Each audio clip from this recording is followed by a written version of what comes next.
Hey guys, what's going on? Just want to tap in for just a minute. I got like 15 minutes. I think I can say what I got to say in that time period. But hope everybody's doing good. Um, we're hoping to continuously feed you guys, all the encouragement and continue to make some resources available to you guys. Um, you know, to help you along with your business, to help give you that motivation, give you the resources. We're constantly digging and looking for validated resources that we can transfer and kind of make available to you guys or point you in that direction, because it's so important. You know, when you're in business or you're trying, whether it be a side hustle or your main hustle or whatever it is, it can be challenging sometimes to stay motivated, right? And so we're here to not only just give you good information, but we also want to motivate you guys and help you get into the mindset that it takes in order to push, in order to build, in order to cause things um, to begin to manifest. I think that's sometimes we focus so much on trying to get to the money or trying to get somewhere that'll get us to the money or try to get us a resource that'll get us to the money. We constantly um, in a bag chasing mode, right? You're constantly chasing for the bag. You look for where the bag is. I'm running over there. It's a bad money bag over there. I'm running over there. We're constantly um, trying to find out how we can get to the bag that much more faster. And a lot of times when that's happening, it's easy to lose focus, right? One of the things I realize that you cannot make money your main motivation, right? Because if you make the money your main motivation, what happens when you get to the money? All your motivation will leave you. It'll literally leave you. Why? Because in your head and in your mind, your only motivation was to get to it, right? So once you achieve that, excuse me, it's like you lose momentum. Everything shuts down. So one of the things that we do, and what I find a lot of successful people do, is you have to really ask yourself why. You know, why do I want this business? Why do I want it to work? Why am I constantly pursuing this? Right? What is your why has to be deep enough and heavy enough so that it'll push you through the tough times, right? It'll push you through the tough times, and then even when you're going through the great times, that it'll continue to push you. It'll continue to push you. You cannot see money is not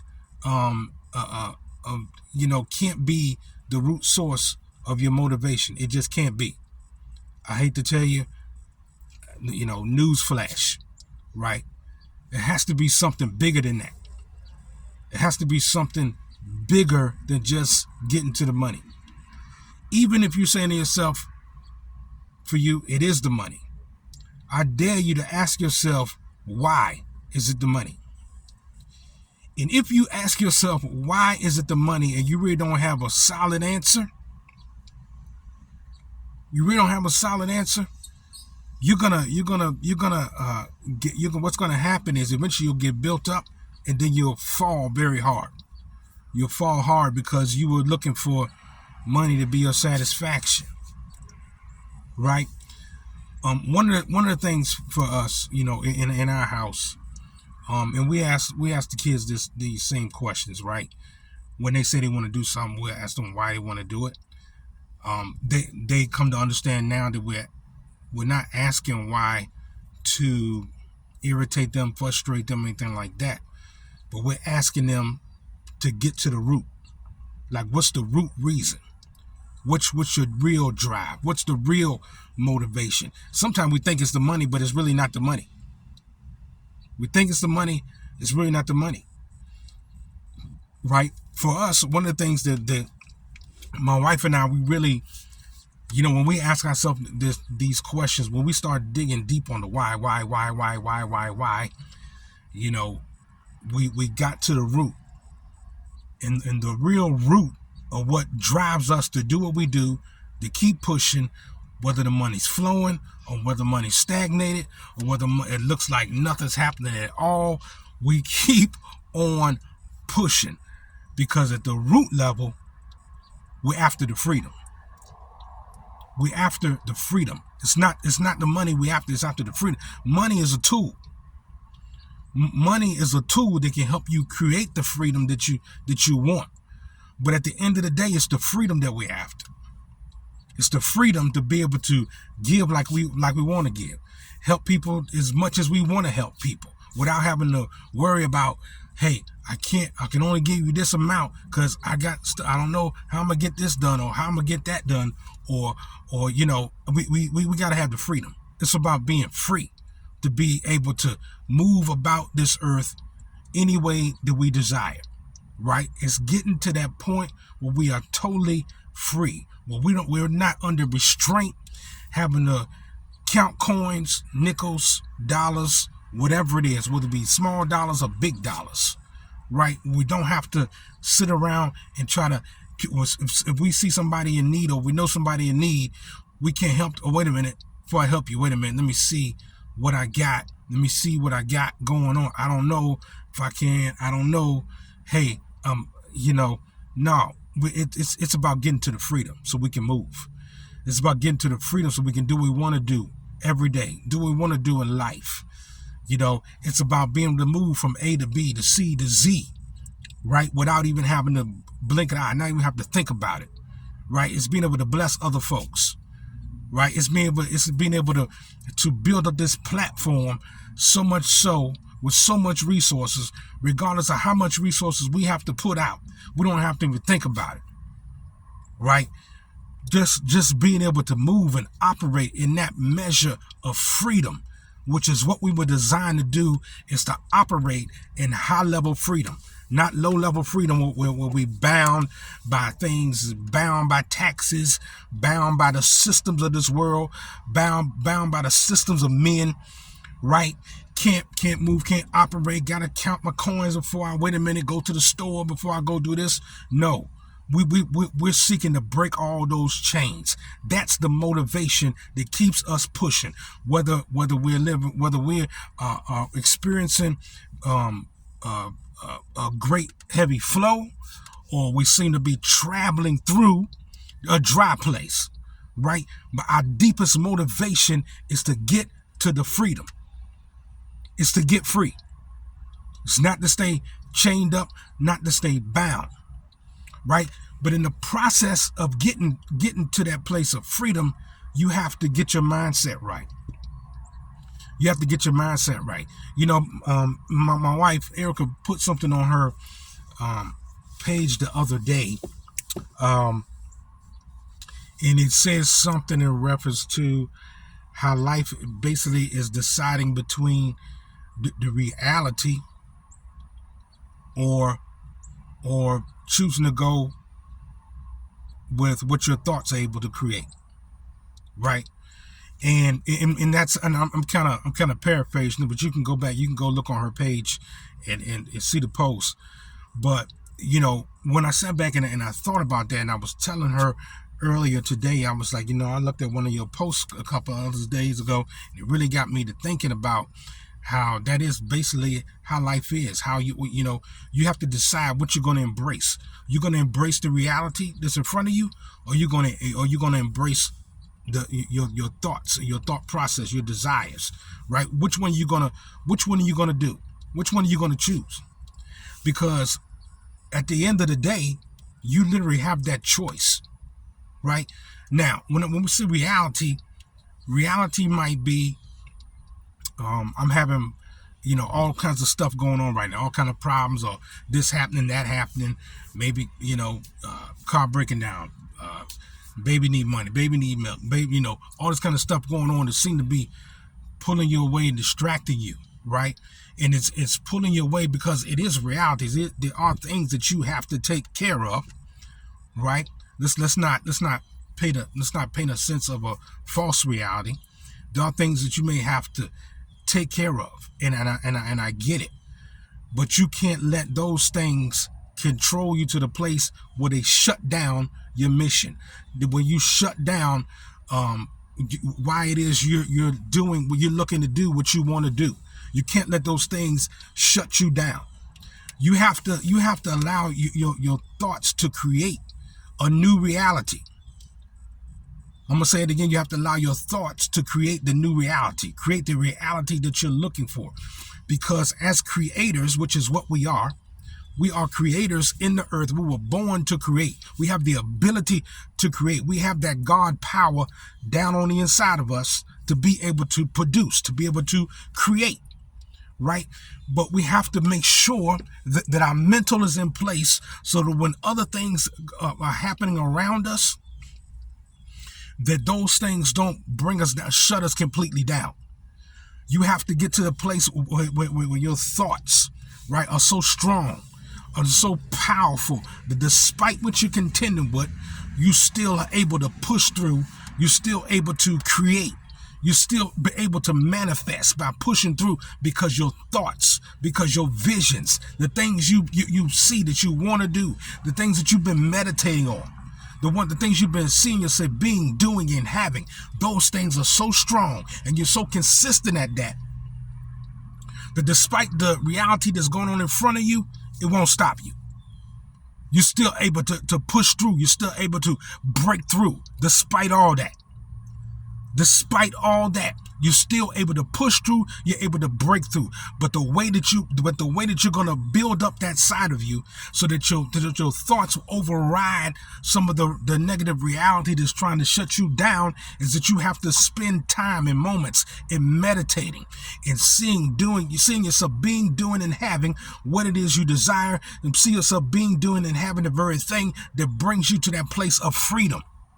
You have to spend time, because your thoughts have extreme power, right? I don't care what your faith is, what your belief system is.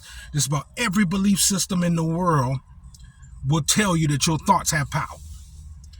I don't care if you're Christian, Muslim, Jewish, Taoism, Buddhist. It doesn't matter what it is, what you practice. I promise you that every system that's out there, if you're part of those systems, talk about the power of your thought life, how your thoughts are what cause you to produce. You can't even actively take action on anything if it's not first done in a thought. A thought has to be there so that action can take place. The thoughts have to be there. This is why you have to spend time meditating. This is why you have to spend time, journaling, writing out your thoughts. I like to write things as though I'm already arrived, like I already have that thing, right? I like to write things out, so I like talking from a dimension of done, right? I like talking like from and writing from a place of the universe that I'm operating in. The stuff that I'm desiring in this universe, in this tangible place, reality where you see me right now in this third dimension realm, it's like in my dimension and in the universe that I'm creating, this thing is already done. I might not have it in this third dimension, but in the universe, in my own universe, because realize this, the universe is made up of collective thoughts. It's one collective thought, it's one God mind, but God has segmented himself into man. So man, every person you see walking the earth is a piece of the universe. And that individual has the ability to create at the level of which the universe they long to create, right? So you have to learn to tap into that place and understand that you're a segment of the whole.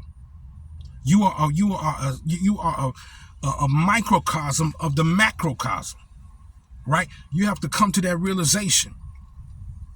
And when you come to that realization, when you get to that place, you're able to focus and be able to create literally in your own universe. And as you begin to create in your own universe, your universe begins to get so active and so strong that it manifests itself in this third dimension, right where you and I operate, right where you and I are, where you're looking at me right now, right? But you have to build it. You have to build it with your thoughts. You have to build it with the atmospheres that you create. The atmospheres you create within yourself. You have to set the standard. You can't allow anybody else or anything else to set that standard. I don't care what's going on in this reality realm, in this third dimension realm that we live in, right? There's another universe that you have power and authority over. And in that particular universe, everything goes, guess what? Just how you want it to go. It's whatever you say. That's what it is. You're literally the God of that universe. God has given you that authority to create in that universal realm. And the more you create in that universal realm with your thought life, the stronger your thought processes get, and it drives, it causes you to move and operate your actions in this reality realm, in this third dimension realm that you and I live in right now, that you're watching me, and even right now, right? Things begin to manifest because all your actions, you're literally moving off of the universe that you yourself created, right? So you can begin to, boom, things start to manifest now. Things start to manifest at a much stronger magnitude, no matter what's going on, no matter, all hell could be breaking loose in your life, right? But if you learn to remember that there's a universe where hell doesn't break loose unless you say so. Unless you say so, hell doesn't break loose in the universe that you have authority over. And it's in that place that you created, in your mind, in your thought life, in your imagination, you build there. You see yourself being, doing, having, pushing business, manifesting. You see yourself operating in total freedom, no restraint. And as you build in that universe, your personal universe that you have authority over, guess what? It'll start to manifest over on this side. It'll manifest over on this side. Nothing happens in this universe. The car you drive, the clothes you wear, the hat you have on, it all was created first by somebody in somebody's universe, their thought life. Somebody created this in their thought life, and then they started moving on it, and they put it to action, and boom, pow, the hat showed up, the sunglasses showed up, the ring, the watch, the chain, the workout gear, your tennis shoe, whatever it is, right? Your car you drive, your house you live in. It already existed in another universe, but what existed in that universal realm that individual created in their mind, in their thought process, in their imagination. This is why we tell children to always dream. But somewhere in our growth pattern, as we got older, we dropped our ability to dream. We threw our dream out the window. We allowed the third dimension to control the which is where this universe we may be operating in. We allow that to have the say so. And what's gonna happen in the land, right? What's gonna happen in your world? What's gonna happen in your life? But it's time to take back that power, right? Begin to dream again. Begin to dream again. Begin to meditate again. Begin to see yourself being, doing, and having everything that you desire. Spend time doing it. And it doesn't take long. You can listen. The scientists have determined, when they look under a microscope, when they take something, they take an atom and they put molecule. They have molecules. They put it on the flask. They put it under the microscope. When they first look in there, the molecules aren't doing anything. But as they stare at it, the molecules, bam, they start moving all around. They start moving around. But when they stop looking, guess what? The molecules stop. They look again, boom, they start moving again. They start moving again. Because the way it scientifically works is that because molecules are everywhere. They're everything. They're on your phone, they're on your clothes, they're everywhere. They're all on your hands. It's everywhere. Molecules know their responsibility. Molecules know that are waiting. When you focus on the molecule's like, what is it you want me to do? What you want me to build? What would you have for me? Right? This is exactly how it operates in your own universe. Your thoughts have that power to cause things to move over on this side. And so I want you guys, and it's time for me to go, but I want you guys to spend more time meditating. I want you to spend more time focusing, writing things down as though it's already completed, right? It's already done. Writing things down as though you're already there. I just love my house. Oh, I love these marble floors. Oh, I love my bathroom. It's so big. Oh, I love that sunken tub. Oh, look at the shit. Look at this glass shower in my house. Oh, I'm so grateful. I'm so grateful. This is so nice. Wow, look at my business. My business is bringing in $1 million a month. Wow, I am so grateful. My business is thriving and is strong. This is how you need to learn how to write. How to learn how to journal this thing out. Push it out. Push it out. Your thoughts have power. So a man thinketh, so is he. Thoughts produce things. Let's remember that. Listen, God bless you. We'll be talking some more about this. And hey, we love you guys. Peace.